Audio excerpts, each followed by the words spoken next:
For many years, theme parks have been explored by many families walking through their gates. To the Griswolds and their pilgrimage to Wally World, to the Tanners inflicting their terrible ways upon the Magic Kingdom. But one notable family has stood above the rest, explored so many theme parks over the years that demand special attention. I'm, of course, referring to the Stagmeyers. William and Mary Stagmeyer first married in 1992 and blessed their first child, Sarah, a mere 4 years later, and their second, Mark, only a year after. This family has had a surprisingly insane legacy in the history of both the medium of theme parks and entertainment as a whole. Wait, what? They're suing me? Why? No, of course I didn't pay for the rights. This is the internet. I have the right to speak. Well, damn it. There goes my plan. But where else am I supposed to find a notable family who's a collection of major household icons that have a long and notable history exploring the medium of theme parks? Who the hell are these dorks? The Simpsons! America's most beloved, completely dysfunctional family. This family has been going strong since they first appeared on the Tracy Ullman Show all the way back in 1987. And they have yet to be stopped. Ever. Like, good God, they're still going. Please, somebody stop them! Oh God, they're coming! They'll never stop the Simpsons. Have no fears, we've got stories for years. And with them around for nearly 40 years, they've gotten themselves into some shenanigans at a theme park or two. Or 3, or 4, or 5, or oh God. Indeed, this family has explored many different parks over the course of their time on the air. And thus, it falls upon me to give these parks their proper due. To analyze how this show handles this medium through the art of animated comedy. That's right! We'll be reviewing every episode of the show where the base premise of said episode is The Simpsons go to insert theme park here. That leaves us with 5 episodes, each one of which will be getting its own separate video. There should be 5 videos here, not 6. Oh, don't worry about that. Okay then. Anyway, what was the first park to grace The Simpsons' presence for extended runtime? For that one, we have to go to the 13th episode of the 4th season, Selma's Choice. I have absolutely no idea what's going on. The Duff Gardens episode. Now that makes sense. Yeah. Anyway, welcome, my friends, to the first part of the Simpsons and Theme Parks Retrospective. In theme parks. No preamble, let's get right into things, shall we? The episode begins with an advertisement for the titular park itself. Home of the Whiplash. To be completed in 1994. Already starting off with some damn decent, if dated, comedy. Great job. See the happiest fish in the world at our fabulous beer aquarium. Sure, laugh it up, but just you wait.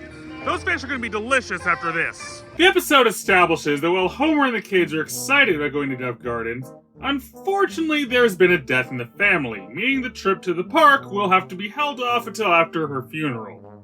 Homer takes this well. Stupid dead woman. Well, to be fair, he kind of has a point. The dead aren't exactly geniuses. When's the last time you've seen a corpse of calculus? To summarize the basic plot beats, the will reading prompts Marge's sister Selma into an existential crisis, scared about dying alone due to not starting a family before she lost the chance. This leads to a comedic montage of her attempts to find a man, leading to less than successful results. Gold, biscuits, chicken, yellow, mailman. You're reading the wine list, sir. And no, with how weird wine names can be, it wouldn't surprise me if they were all real. Eventually we get another ad for the park. Where roaming gangs aren't a big problem anymore. Yeah, that was a real problem in theme parks. Disney in particular had it bad with some of their Disney gangs. People still tell horror stories about the Goof Troop. Ugh.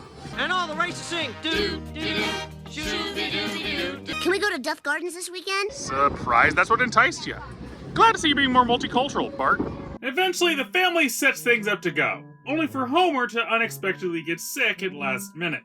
And behold, a recreation of every tourist has gotten sick during an Orlando vacation. You look terrible. I don't care. I'm going to Duff Gardens. I think you better stay home. No! Duff Gardens! Hurrah!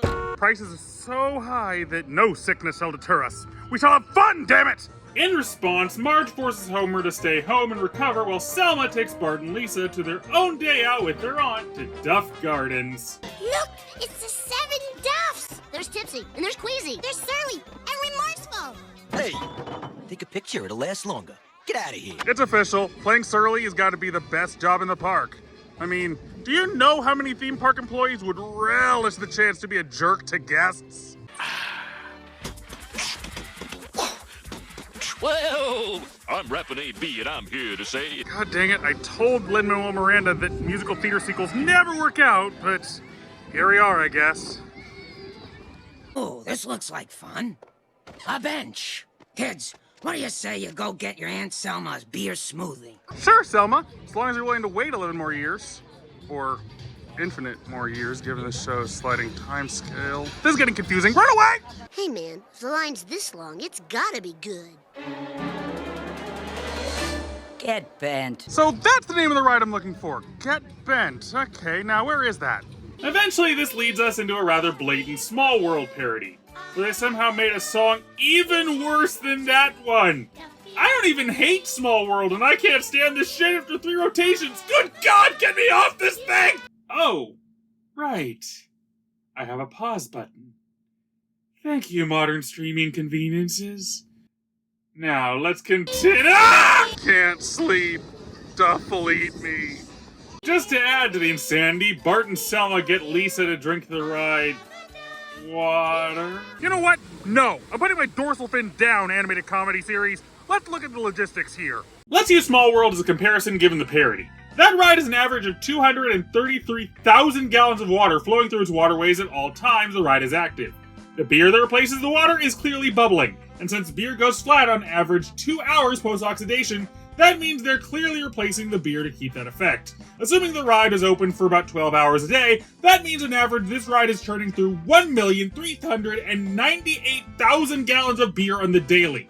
The normal cost of a Duff beer is $16 for 20 ounces according to Universal, so let's reduce that by, say, $6 each to account for other charges like profit, employee wages, and transportation beyond this pure manufacturing. That leaves us with a cost of $89,472,000 worth of money spent just keeping this thing running on a daily basis, not including the animatronics, employees, or basic maintenance. Thematic or not, this is a profitably wasteful idea. That just goes to show, sometimes H2O's the way to go. You realize you just took an obvious joke seriously, right? Yes, absolutely. Anyway, the water has adverse effects on Lisa and she wanders off into the park, encountering the electrical parade in the middle of the daytime? What are you doing here? Meanwhile, Bart gets into some shenanigans of his own on the roller coaster. And now, for the coaster phobics out there, allow me to once again be a dick and explain away all the funny on why this wouldn't be possible, despite the well-done comedy of the scene. Are you certain that is really necessary? There are people who still think Final Destination 3's roller coaster scene's realistic. Who knows what people might take seriously? Fault 1, the loading process. I won't fault the height check opening, as it is a good gag and is explained away by the incompetent teenage ride staff. But usually, all seats need to be checked and secured before a ride vehicle goes out. Meaning, this behind the rider angle would be caught long before the ride launches and be adjusted properly to fit the guest. Fault 2, how it stops. Roller coasters mainly function on gravity and physics, so the idea it could just stop in the middle of a loop like this is patently ridiculous. Roller coasters are designed specifically with brake runs to halt the cars and save spaces for proper evacuations. Stopping mid-loop is not only impossible from a design standpoint, but due to that design, it defies the laws of physics themselves. There, now I've ruined this scene for you.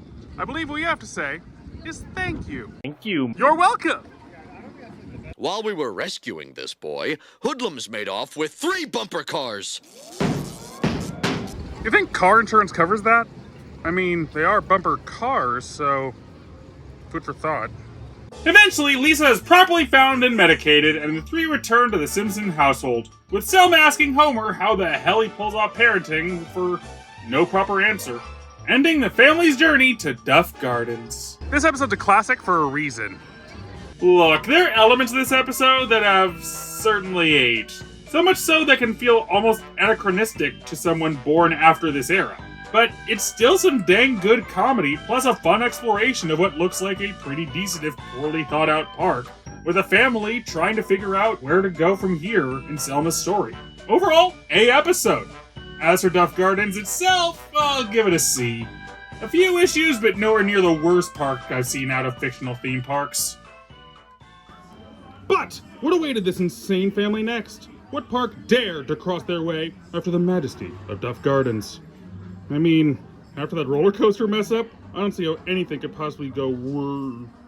Oh no. It's that one, isn't it? The one officially declared the worst fictional theme park ever! Audience, pray for me.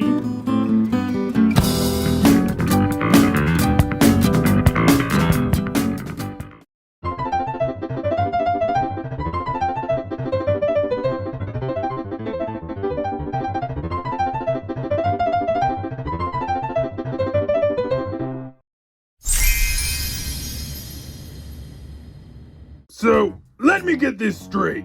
Reviewers asking us and our friends to join in this weird-ass tournament thing. Exactly. But we're still a team with limited resources, and we don't want to spread too thinly among too many competitors. I think our best bet is to send in only 2 of us. The only question is, which 2? Look, who wants the role? We can probably start there and whittle it down quickly. Keep in mind, though, this is a varied tournament where combat is a factor. While it's doubtful anyone will die, it's very likely that people will get hurt. You're not doing it, Penny? I'm still new here, so probably best I don't represent the whole team. Besides, I'll be more useful in a support capacity anyway. What about you? I choose when I want to fight. Only when it's necessary, for the narrative. I just choose not to. Plus, this is way too much for me. Okay, so it's the 5 of us. In order to make this daisy chain work, it's probably best that I take one of those slots to keep our connection to the council via reviewer without having to argue too many semantics. That means it comes down to you 4 for the second slot. I have a history with the council. It'd be nice to make a return after my long absence. You know me. I'm a fighter through and through. You have a challenge for me, I say bring it on. Look, you know what I can do. You've seen what tricks I have up my lack of sleeve. I could use a chance to show off. Well, you know me. Always ready for an adventure. Look. Considering there's exactly 4 of you, I know the perfect way to settle this. Oh, settle it and smash. Good call, Walshy. Seemed like the perfect setup for it. Woohoo! Cat is heading to the big leagues, baby. How unfortunate. This was hardly a fair test of my abilities. I was so close! Greetings, explorers. Please take the time to like this video, subscribe to the channel, and click the bell for notifications for when new videos come out. If you'd like to support our adventures, you can check out our Patreon or purchase merch from the link below in the description. Thank you for watching, and have a magical day.